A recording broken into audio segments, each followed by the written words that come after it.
Hello, and welcome to Think About It. This message is for the GOP, the Gullible Old Party, you may know them as.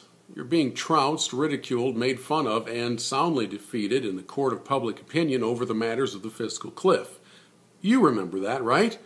The Democrats drew it up. They concocted a list of dire consequences, of tax increases and brutal cuts to things they already don't like, so that if the GOP didn't capitulate to their demands, we would all go over this cliff together and end up in some common depression, recession, but the GOP would bear the brunt of the blame for the cuts that the Democrats put together.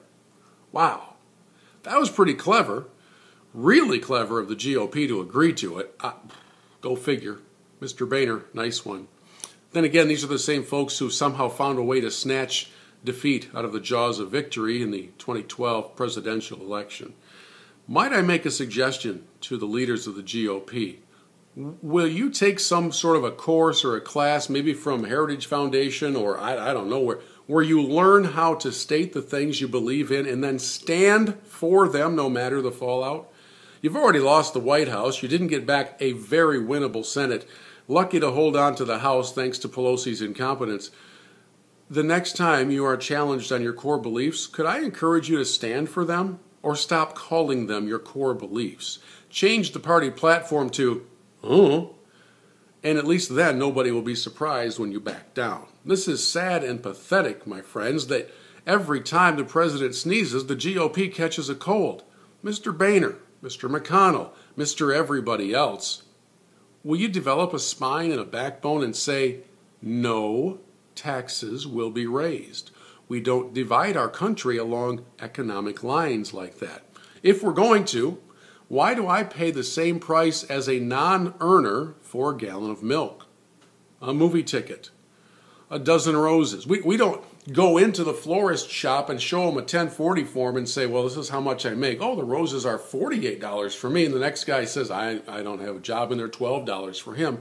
But we do that with our taxes, and we do that in our demonization of the successful in this country. I thought the GOP would stand up and say enough is enough in the face of an all-out assault from the radical left. So far, that's not been the case. You folks are being played. Stop paying your consultants $10,000 an hour to tell you how to compromise and meet in the middle. And instead, get a backbone. Get a spine. Stand up and say, Mr. President, we're done being bullied. This is sad and pathetic, and it's not what America is all about. And if we go over the cliff, let's Thelma and Louise it. Let's join hands and go together, and we'll see you in the recession. By the way, not that I'm rooting for that sort of an outcome, but if it does happen, I kind of put my money on the energetic, creative earners of the nation versus the 47% of takers who seem to be winning elections these days. GOP, stop being the gullible old party. Stand up for what you believe in.